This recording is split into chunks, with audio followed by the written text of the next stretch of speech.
धन्य है यह भारत की पवित्र भूमि जहाँ 2025 में महाकुंभ लग रहा है।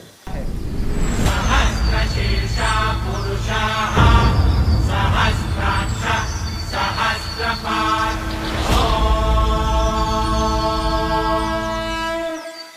जिसका प्रथम स्नान 13 जनवरी को उसी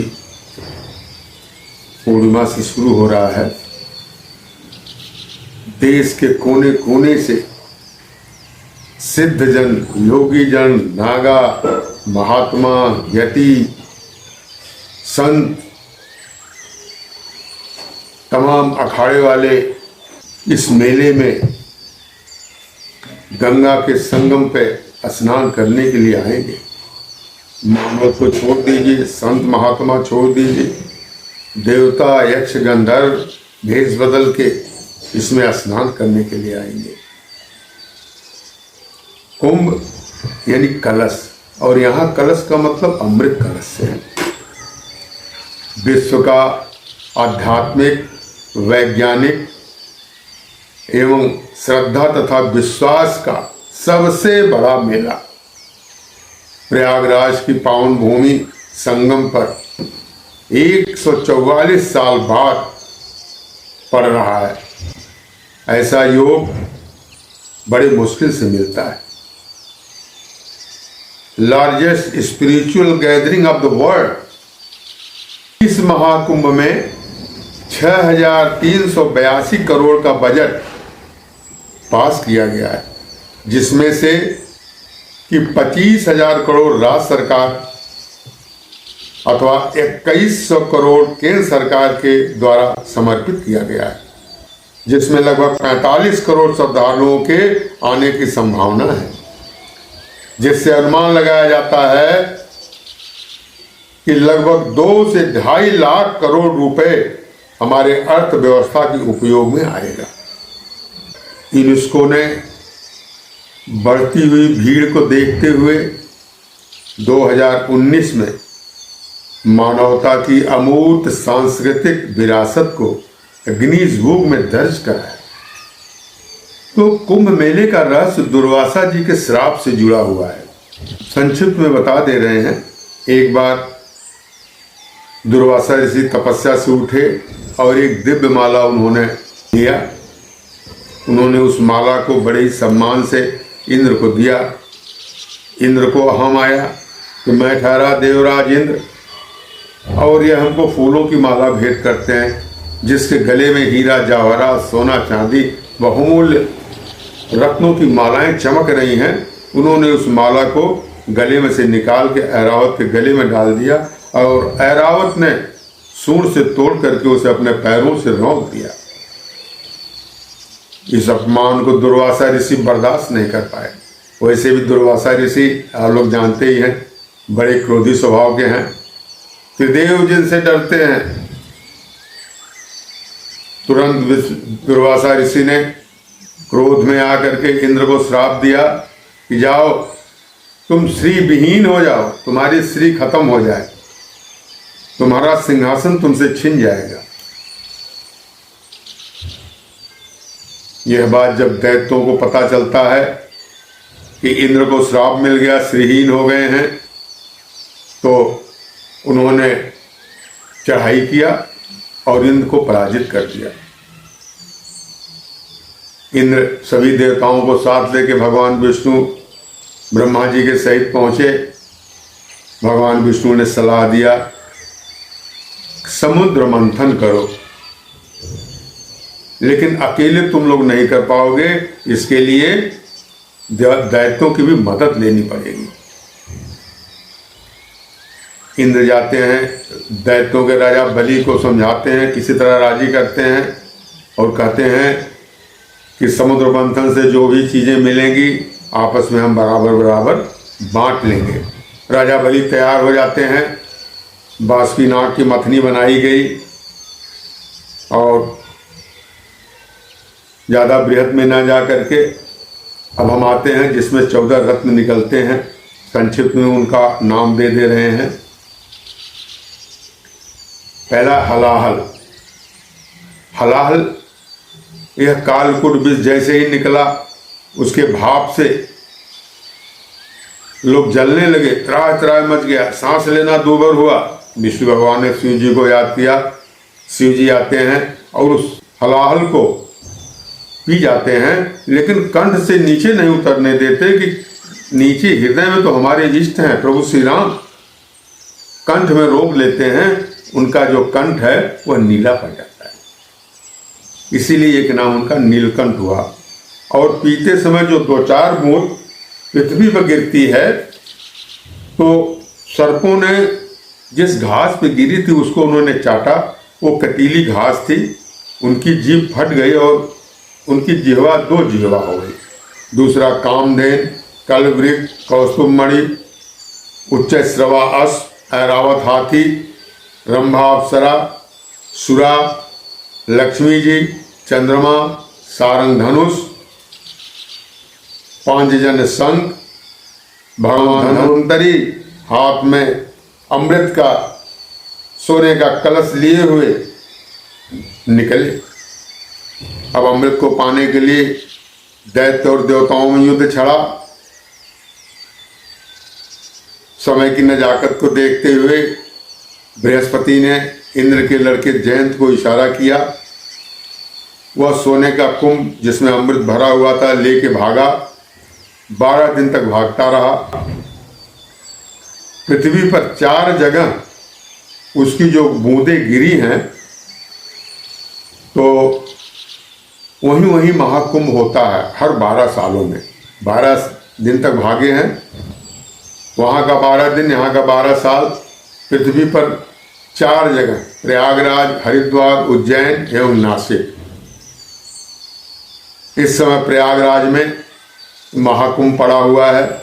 जब सूर्य मकर राशि में भ्रमण करता है, यानी शनि जी की राशि में, तब यह महाकुंभ प्रयाग में पड़ता है। तुलसीदास जी ने इसका जिक्र किया हुआ है। माघ मकर गत रवि जब होई, तीरथ पति आव सब कोई। कि माघ में जब मकर का सूर्य होगा, उस समय इस पृथ्वी पर जितने तीर्थ हैं वह प्रयाग में आकर के निवास करेंगे 1 महीना तक। पृथ्वी पर एक जगह, पृथ्वी के जितने भी तीर्थ हैं एक जगह, यानी इस समय प्रयागराज में 14 तारीख को मकर का सूर्य हो जाएगा। 14 तारीख से 1 महीने तक मकर का सूर्य रहेगा। और संगम पर स्नान का विशेष महत्व है, क्योंकि ये 144 सालों बाद आया है, इसलिए बहुत ही विशेष है। आप भी जाइए, स्नान करिए, दान करिए, जो जहां है वहां से दान करें। कहीं भी जो है नहीं जो जा पा रहा है, प्रयागराज प्रयागराज कहते हुए स्नान करे, उसको वही फल मिलेगा। और पवित्र नदियों का स्मरण करे, जैसे गंगा च यमुना चैव गोदावरी सरस्वती नर्मदा सिंधु कावेरी जले अस्मिन् सानिध्यम करो। ये कहते हुए जो स्नान करेगा, स्नान के जल में काली तिल डालिए। काली तिल का विशेष महत्व है। तो जो जाने में अक्षम है, नहीं जा सकते हैं, कोई ऐसी मजबूरी है, वो घर बैठे ही लाभ ले सकते हैं। लेकिन जो जा सकते हैं तो जाके संगम के पावन जल में स्नान करें। जितने दिन रह सकते हैं वहाँ कल्पवास करें, प्रभु का भजन करें। तिल के दान का विशेष महत्व है, अन्न का विशेष महत्व है, वस्त्र का महत्व है। 2 मान्यताएं हैं कि यह कुंभ क्यों मनाया जाता है। पहली जो मान्यता है वह सागर मंथन की है, जैसा कि अभी हमने बताया। पहले हलाहल निकला, वैसे भी जब कोई शुभ काम होता है तो पहले दिक्कत आती है, लेकिन जो आदमी लगा रहता है, परेशानियों को झेलता है, तो अंत में उसको अमृत रूपी फल मिलता है। इसलिए अमृत सबसे बाद में निकला था। दूसरी मान्यता गरुड़ की है कि गरुड़ की मान्यता यह है कि कश्यप ऋषि की 2 पत्नियां थी। उनकी पहली पत्नी कद्रु जो नागों की माता थी, दूसरी पत्नी विनिता जो गरुड़ और अरुण की माता थी। तो एक दिन कद्रू कश्यप ऋषि के यहाँ जाती है और कहती है मैं 100 पुत्रों की माँ बनना चाहती हूँ। कश्यप ऋषि ने आशीर्वाद दिया कि ऐसा ही हो। 100 अंडे हुए, उन 100 अंडों में से 100 सर्प निकले। इधर विनीता ने जब देखा तो इससे सब्र नहीं हुआ, इसने एक अंडे को फोड़ दिया। ये सोचा कि हमारे बच्चे जिंदा हैं कि नहीं, बहुत देर हो गई। कद्रू के 2 बच्चे अंडे में से निकल गए। एक अंडे में से जब फोड़ती है तो उसमें से जो बच्चा निकलता अरुण, लेकिन आधा ही विकसित था, अर्ध विकसित, कमर के नीचे वो विकसित नहीं था। वही निकला और आसमान में जाने लगा और कहा हे माता, आपने अच्छा नहीं किया, पूरा विकास आप हमारा नहीं होने दिए और अब दूसरे को आप मत फोड़िएगा, अपने आप निकलने दीजिएगा। वही अरुण सूर्य भगवान के 7 घोड़ों का सारथी है। दूसरा समय आने पर अंडा जब टूटा तो उसमें से एक मानव निकला जिसका चेहरा पंछी का था। यह इतना शक्तिशाली था, इतना शक्तिशाली था, कोई भी देवता इसके सामने टिक नहीं सकता था। एक बार की बात है, कद्रू ने शर्त लगाया कि सूर्य भगवान के घोड़ों का रथ काला है। विनीता ने कहा कि नहीं, सफेद है। इसने कहा शर्त लगाओ, जो शर्त हारेगा उसको दासी बनना पड़ेगा। विनीता सीधी थी, मान जाती है। इसने अपने नाग बेटों से कहा कि जाके सूर्य के घोड़ों से लिपट जाओ, और जब सूर्योदय होता है तो ये नाग जाके लिपट जाते हैं। कद्रू दिखाती है, देखो। विनीता देखती है कि काला, कहती ठीक है। ये दासी होकर काम करने लगी। गरुड़ को जब इसका पता चलता है तो गरुड़ उसके बेटे नागों से पूछते हैं कि दास्ता से मुक्ति का कोई उपाय है। कहा ये अमृत कलश ला के दे दो, मैं तुम्हारी माता को मुक्त कर दूंगा। गरुड़ जाते हैं स्वर्गलोक, आते हैं और वहां से कलश को लाते हैं। देवता लोग रोकने की भरसक कोशिश करते हैं लेकिन नहीं रोक पाए। देवता जाकर के भगवान विष्णु से कहते हैं कि एक बहुत ही शक्तिशाली मानव जिसका चेहरा पंछी का है, हम लोग उससे हार गए हैं और कलश को लेके जा रहा है। कहीं गलत हाथ में पड़ गया तो बहुत प्रलय हो जाएगी, बहुत दिक्कत हो जाएगी। भगवान आते हैं, युद्ध होता है। भगवान देखते हैं तो बहुत शक्तिशाली है और ये भी देखते हैं कि कलश में से एक भी बूंद गरुड़ ने पिया नहीं है। तो भगवान ने पूछा, गरुड़ जी ऐसा क्या हुआ, ऐसा क्यों है, तुम कलश लेके जा रहे हो, अमृत हाथ में हो, तुम पी नहीं रहे हो, क्या बात है। तब गरुड़ जी बताते हैं कि मेरी माँ इस तरह से शर्त हार गई है और दासी हो गई है, हमें उसको दास्ता से मुक्त कराना है, ये कलश देना है नागों को। तब भगवान कहते हैं ठीक है, मैं तुम्हारी बात से सहमत हूँ, तुम नागों को दे दो, बस इतने तुमको करना है। कहा हाँ, क्या उसके बाद मैं माया से कलश को फिर ले लूँगा। गरुड़ कहते हैं कि हमें इसमें कोई आपत्ति नहीं है। भगवान कहते हैं लेकिन एक शर्त तुमको हमारी माननी पड़ेगी। कहें क्या? कहें तुमको आज से मेरा वाहन बनना पड़ेगा। गरुड़ जी मान जाते हैं। तो ये 2 मान्यताएं इसके पीछे हैं, जो कि ये कुंभ जो है हर 12 साल पे मनाया जाता है। ऐसी मानता है कि इसमें जो नहाता है उसके समस्त पाप का शमन हो जाता है, उसको मोक्ष मिलता है। और तमाम संत आते हैं, संतों के पैर की जो धूल मिलती है उससे उसके जन्म जन्मांतर के पाप नष्ट हो जाते हैं। एक छोटी सी कहानी सुना रहा हूँ। एक बार माता पार्वती और शिव जी प्रयागराज में बैठे हैं, शाम का समय है, देखने गए हैं। क्या देखते हैं कि शाम हो गई, एक काला आदमी काले घोड़े पर बैठा संगम से निकल रहा है। माता पूछती हैं, जगत जननी जगदम्बा, प्रभु ये कौन है? तो कहते हैं कि ये प्रयागराज है। कहा वो तो शुभ्र वर्ण के हैं, सफ़ेद वर्ण के हैं, उनका घोड़ा भी बहुत सफ़ेद है, शुभ्र वर्ण है। तो उन्होंने कहा कि हाँ, इतने पापी भी नहाए हैं जिनके पाप से इनका वर्ण जो है काला हो गया। काफी ठीक कैसे होगा? कहा इसी में कोई ऐसा संत आएगा जिसके चरण की धूल जब इसमें पड़ेगी तो समस्त पाप का शमन हो जाएगा, गंगा फिर निर्मल हो जाएगी और ये फिर अपने असली स्वरूप में आ जाएंगे।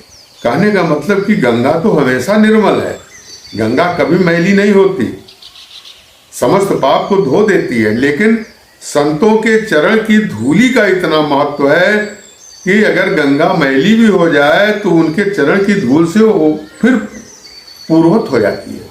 गंगा तो सदा पवित्र है। आप लोग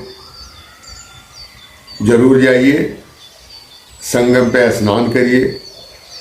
यह बार बार नहीं मिलता है, समय का कोई भरोसा नहीं है। आज जिंदगी है, कल न रहे, अगला क्षण किसका कब क्या लेके आएगा, फिर 12 साल बाद उसको मिलेगा कि नहीं मिलेगा।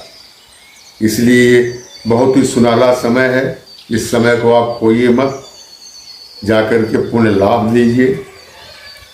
इतने सस्ते में आपको लाभ मिल रहा है, आप स्नान का लाभ नहीं ले रहे हैं। सच्चे मन से डुबकी लगाइए, वहाँ से जल लाइए, जल का विशेष महत्व है। और हो सके तो कुछ दिन कल्पवास करिए। वहाँ एक बार भी आपने प्रभु का नाम ले लिया तो अन्य जगहों के 1000 नामों से भी बढ़ करके है। इसलिए आप अवश्य जाइए। देश के कोने कोने से साधु महात्मा संतों का दर्शन कीजिए, हरि चर्चा सुनिए, यज्ञ देखिए। यज्ञ को देखने से भी लाभ है, सुनने से, करने कराने से तो है ही। इस तरह से इस बार का जो महाकुंभ है ये बहुत ही विशेष है, बहुत विशेष। आप लोग जाएं और लाभ उठावें। हरि ओम, हरि शरणम, हरि शरणम, हरि शरणम।